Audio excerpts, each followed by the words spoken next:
Chico. Boa noite. Isso, boa noite, boa noite. E de olho aqui também nessa fala, nessa troca, né, de farpas entre o Mauro Cid, dizendo a Michele pirou quando ela viu a mudança saindo do Alvorada, e a Michele dizendo, isso aí é um problema mental, né, foi o que ela disse. Atribuído a uma certa loucura. Mas loucura foi o final do mandato para ela, né? Ela entrou num desespero sem fim, ao ponto de raspar todas aquelas moedas que tinha ali naquele tanque junto com as carpas. Verdade. Coitada das carpas, morreram também porque ele teve que esvaziar, óbvio, para tirar as moedas. Adeus carpas, que eram as carpas dadas ao Fernando Collor pelo imperador Hirohito. O japonês. Japonês, ainda nos anos 90. Sobreviver ao Collor, Itamar, passaram Fernando por tudo. Henrique, Lula, Reforma Dilma. trabalhista do Temer, porque atingiu todo mundo, inclusive as carpas, mas elas sobreviveram. Só não sobreviveram ao casal Bolsonaro. Passou. Não, ela falou, tem até a conta de quanto ela arrastou ali em moeda. Pegou mal e ela doou depois. Pegou mal, ela deu para a igreja. Exatamente. Mas ela ficou na moita. Então, era um desespero. Cartão corporativo. Vida boa. Qualquer coisinha ela gritava, o tenente-coronel Cid chegava lá, comprava, resolvia. Ela pirou, como diz o Cid. Pirou, é para pirar mesmo. Quando acaba o bem bom. Nós vamos mostrar já, né, Roberta? Vamos. Os vídeos do Mauro Cid. Tem 2 vídeos. Ontem a gente mostrou vários, comentamos aqui, analisamos. A delação foi liberada, o vídeo da delação foi liberado pelo Alexandre de Moraes. Ontem a gente mostrou acho que 5, 6, 7 trechos, mas ficaram 2 que nós vamos mostrar ainda hoje. Um deles é esse e um outro mais importante ainda, em que ele fala de dinheiro, como é que ele entregou dinheiro para o Bolsonaro. Então vamos mostrar os vídeos do Mauro Cid e vamos mostrar, daqui a pouco você vai ver, Fernando Haddad nessa entrevista exclusiva ao ICL Notícias. Foi um sucesso, repercutiu em tudo que é lado, né? Várias agências, todo mundo. Muito importante o ICL ter cumprido esse papel de ouvir o Haddad nesse momento, Roberta. Perfeito, Rodrigo. Então, daqui a pouquinho, Haddad, né, exclusivo no ICL, e Mauro Cid falando também aqui ao vivo e a cores. Não é ao vivo, né? O Mauro Cid foi gravado, mas a cores sim. Né? Mas falando que foi gravado, assim, é muito diferente você ver o vídeo das informações que a gente já tinha. Né? Tem um impacto, tem toda uma carga emocional muito importante ali. Muito, né? O desespero e, ao mesmo tempo, a tranquilidade em que ele conta, principalmente no último depoimento, que era o tudo ou nada, enfim. Eu fiquei bem chocada, eu confesso para vocês, quando eu vi. Você assistiu como se fosse uma série, assim, de... Porque streaming. Eu fiquei olhando a linguagem corporal, o jeito que ele falava, sabe? Interessante você ver também, né, o ministro perguntando, os juízes questionando, enfim. Sim.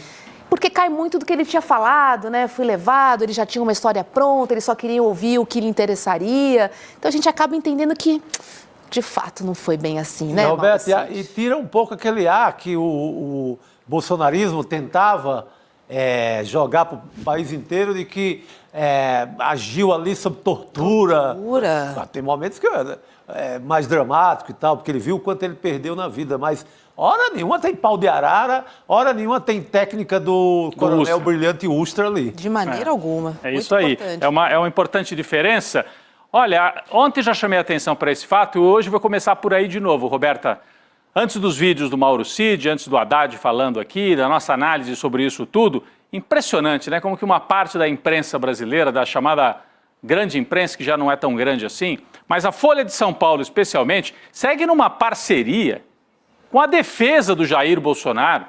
Está sendo mais cuidadosa com o Bolsonaro do que a própria defesa. Saiu na frente a Folha, né?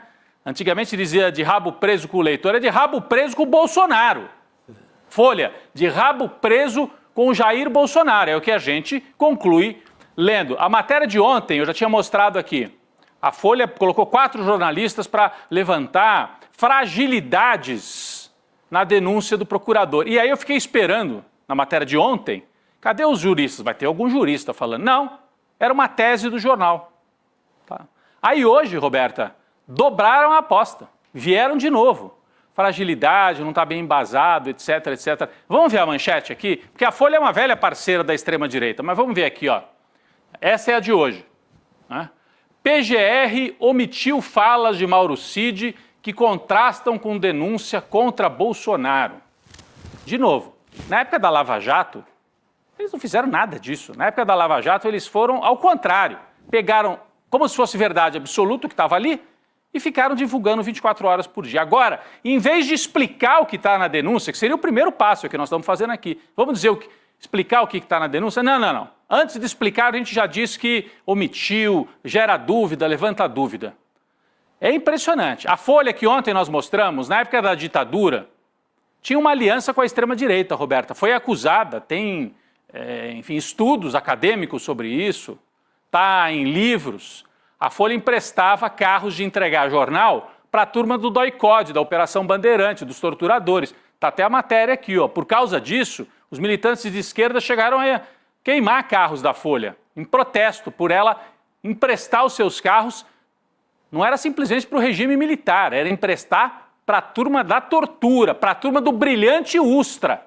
Por isso que faz sentido a Folha retomar essa parceria hoje para defender a turma do brilhante Ustra, que é a turma do Bolsonaro, do Heleno, do Braga Neto, etc. Mas daí, o mais interessante ainda é ver os comentários dos leitores nesta matéria. Vamos voltar então para a matéria de hoje, isso aqui é o carro explodido, e aí os comentários. Essa matéria, tá? Essa aqui é a matéria em que a Folha aponta fragilidades aí na denúncia da PGR. Vamos ver os comentários dos leitores deles, né? Luiz Henrique Frosini. O inquérito da PF e a denúncia da PGR tem excesso de provas, tá? Contestando a Folha. São documentos, mensagens, vídeos e outros registros que, colocados numa linha do tempo, como fez de forma genial o Gonê, mostram claramente a arquitetura, o planejamento e a execução da tentativa de golpe.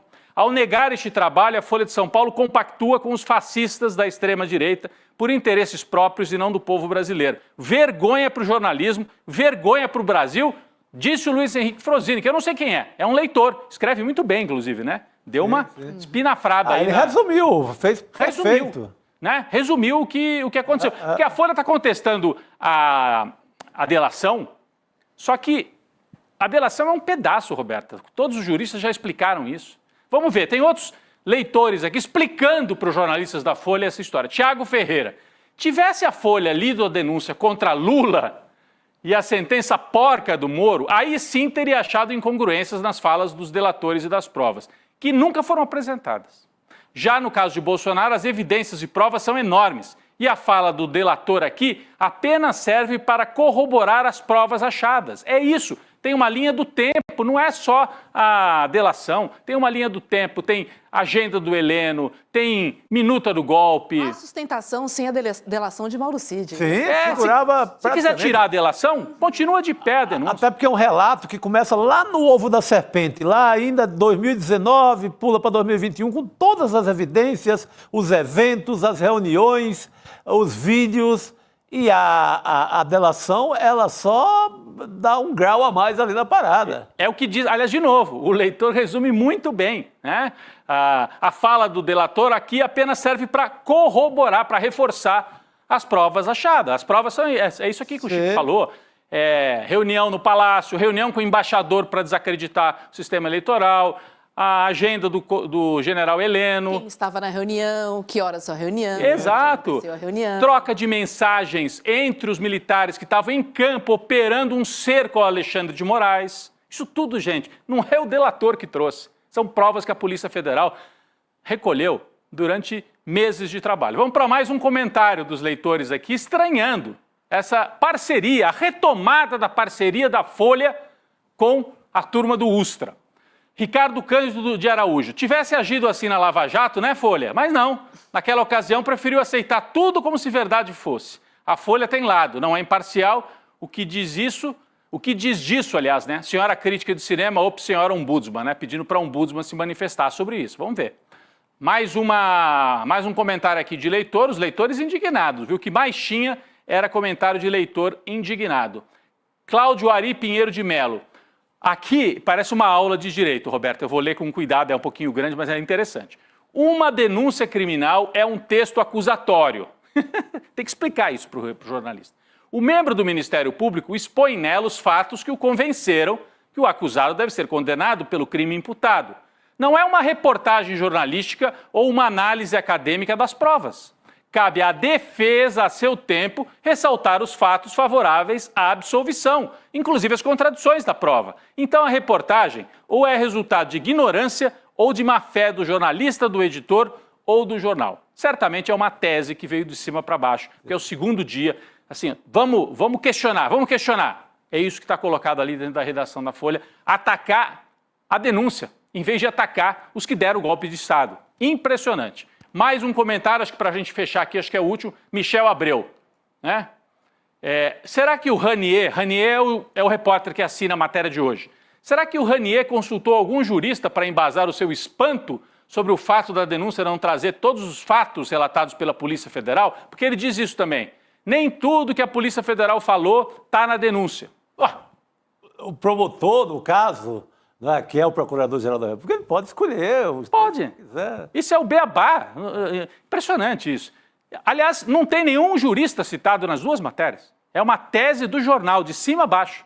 Não tem jurista. A não ser que ouviram alguém assim, né, de encomenda. Quem sabe o Ives Gandra, que é amigo do Bolsonaro, será que deu uma... E é o jurista da casa também. E é o jurista querido lá da Folha de São Paulo. E é o jurista que defendia a possibilidade dos militares cumprirem ali o artigo 142. Quem sabe? Foi o Ives Gandra que embasou a matéria da Folha. Se tivesse consultado um jurista, teriam constatado que é regular e recorrente que o procurador eleja trechos das investigações que mais lhe pareçam verossímeis para sustentar sua acusação.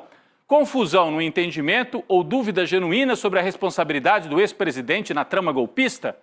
Deixa aqui a pergunta o leitor Michel Abreu. Eu separei só alguns, né? Mas para mostrar que os leitores não engoliram esta operação de defender o Bolsonaro antes da defesa do Bolsonaro se pronunciar nos autos. É impressionante. É a imprensa brasileira que se diz imparcial, de rabo preso com o leitor. Aqui eu diria, de rabo preso com o Bolsonaro e com a turma do brilhante Ustra, mais uma vez, pelo que a gente lê nessas duas reportagens. Bom, a Folha, ao levantar essas dúvidas, atua na mesma linha do Eduardo Bolsonaro, de um dos filhos do Jair Bolsonaro, que logo no primeiro dia, a Roberta estava até aqui espantada, né, quando entrou aqui na abertura na escalada aqui do nosso programa, o Eduardo Bolsonaro discursando em inglês, dizendo isso não é um golpe, esse foi o golpe da Disneylândia, querendo fazer uma piadinha, porque o pai dele, de fato, estava em Orlando, no 8 de janeiro. Então ele tem usado isso para dizer, ele estava em Orlando, então é o golpe da Disneylândia. Ele falou isso no tweet e agora falou nesta convenção de extremistas que está acontecendo lá nos Estados Unidos. A extrema-direita mundial está lá. Então ele foi contar essa lorota, essa mentira, para os amigos dele de extrema-direita. Vamos ver um trecho que a gente separou da fala do Eduardo Bolsonaro em inglês, legendada, se você está só nos ouvindo, vale a pena então acompanhar na tela, legendada a fala do Eduardo Bolsonaro. Vamos lá. Since 2019, it's been used as a testing ground for the judicial weaponization against conservative, libertarians and Christians, always under the noble pretense of protecting democracy, fighting misinformation, and stopping extremism, while in reality, silencing dissidents, controlling narratives, and criminalizing opposition. We continue to face the dire consequences of this experiment every day. Just 3 days ago, my father, former president of Brazil, Jair Bolsonaro, was formally charged by the Attorney General of the current socialist government with allegedly orchestrating a coup, a Disneyland coup d'etat, as some might call it, without weapons, without a plan, and while he wasn't even in Brazilian territory, but in Orlando, probably debating strategy with Goofy and taking national security advices from Mickey Mouse, maybe. Bom, eu só discordo dele que o Bolsonaro estaria em Orlando debatendo estratégia com o Pateta, porque o Pateta é o próprio Jair Bolsonaro. E os filhos talvez sejam outros personagens ali, os irmãos Metralha, não sei, talvez, os filhos dele. Mas é uma fábula que ele tenta passar aqui para os apoiadores de extrema-direita, porque ele vem com esse argumento, Roberta. Bom, primeiro que ele diz, o procurador-geral do governo socialista do Brasil, jogando sempre com as mentiras e meias-verdades. Procurador não é do governo, procurador-geral da República, é da República. E o governo do Lula está longe de ser socialista, pelo amor de Deus, né? Ele está querendo enganar quem? Se fosse verdade, Eduardo. Eduardo, está querendo enganar quem? E aí essa tese de que meu pai não pode ser acusado, meu pai, né? Não pode ser acusado, porque ele estava em Orlando, debatendo estratégias com o Pateta. Na verdade, ele é o próprio Pateta. Por quê? Porque o procurador, como a gente já explicou aqui, não fala só do 8 de janeiro. O 8 de janeiro é o ato final. Há um processo, uma construção, um plano que vai se desenhando ao longo de vários acontecimentos e que tem uma lógica, tem uma organização criminosa por trás dele. Não é o 8 de janeiro. Fica tranquilo, Eduardo. Seu pai estava lá, né? Ele era o Pateta, debatendo com o Mickey, mas antes disso ele esteve no Brasil na reunião com os embaixadores, ele esteve na reunião do Palácio que foi filmada, ele mexeu na minuta do golpe. Fica tranquilo, tem prova à vontade contra o seu pai. Você pode chorar à vontade para os seus amigos aí da extrema-direita. Pode chorar, mas o julgamento vai acontecer. O Eduardo Bolsonaro tem coragem de ir lá reclamar que, olha, não tem democracia, perseguição judicial, num encontro em que o Steve Bannon, que é o líder da gangue, fez um gesto, a saudação nazi-fascista. Depois do Musk, agora o Steve Bannon, os dois importantes apoiadores do Trump. A gente tem aqui a manchete, está no nosso site, serienoticias.com.br. Aliado de Trump, Bannon faz saudação nazista num evento em que defendeu o Bolsonaro. Então eles vão falar de democracia num evento que tem saudação nazista. Isso já explica tudo, não precisa falar mais nada. Não tem nem que debater com essa gente. Mas só para mostrar o perigo que nós corremos, e só não deu certo o golpe, entre outras coisas, porque no comando do golpe estava o Pateta. Estava literalmente o Pateta, um covardão, que correu. Ele foi para os Estados Unidos para poder ter esse argumento. Por isso que ele foi. Ele sabia que ainda iam tentar fazer uma última tentativa, ele não queria estar perto para não deixar as digitais, mas deixou. E aí a Procuradoria-Geral da República foi buscar essas digitais e colocou tudo na denúncia, né? Então, é só aqui, ó. Será que tem um momento em que o Bannon faz o gesto nazista? Vamos lá, vamos ver. É nesse trecho? Ah, é exatamente. Lutem, lutem, lutem. E ele levanta o braço e faz a saudação, né? O nosso site traz informações sobre isso, né? A gente ouviu especialistas, tem especialistas explicando por que eles estão bombando, eles estão querendo normalizar o nazifascismo. Já teve o Musk e agora o Steve Bannon. É aí que o Eduardo foi procurar apoio para dizer que no Brasil, coitados, eles são vítimas de uma conspiração. Eles é que tentaram dar o golpe e implantar um regime desse tipo aqui, se tivessem ganhado em 2022. O fato é que com esse tipo de discurso fica difícil para o Bolsonaro, se ele tiver que apoiar um candidato da direita que não seja da família dele. Cada vez está ficando mais claro que a ideia é radicalizar, Roberto, dobrar a aposta e acusar, em vez de se defender, acusar as instituições, ele vai ter que se virar só com a família, só com os aloprados, né? Aliás, o Ciro Nogueira, que é do PP, foi coordenador político, ministro do Jair Bolsonaro, hoje falou disso. Tem aqui, acho que nós temos uma manchete aqui do Ciro Nogueira, falando sobre isso, que o Bolsonaro vai acabar escolhendo aqui, ó. Se Bolsonaro não puder, Ciro Nogueira vê filhos como opção para 2026. Porque se a aposta é radicalizar até a véspera da eleição, o Ciro Nogueira falou com todas as letras. Se ele quisesse que o Ratinho fosse o candidato dele, que é o governador do Paraná, ou o Tarcísio, que é o governador de São Paulo, ele teria que avisar antes, chamar o governador, agora, no fim desse ano, começo do próximo. Ó, eu não vou ser, eu vou apoiar você, vamos fazer um acordo aqui. Como ele quer radicalização permanente, ele não vai confiar em governador. Ele vai com um dos filhos. Quem está dizendo isso é o próprio Ciro Nogueira. É o quadro que vai se desenhando, Roberta.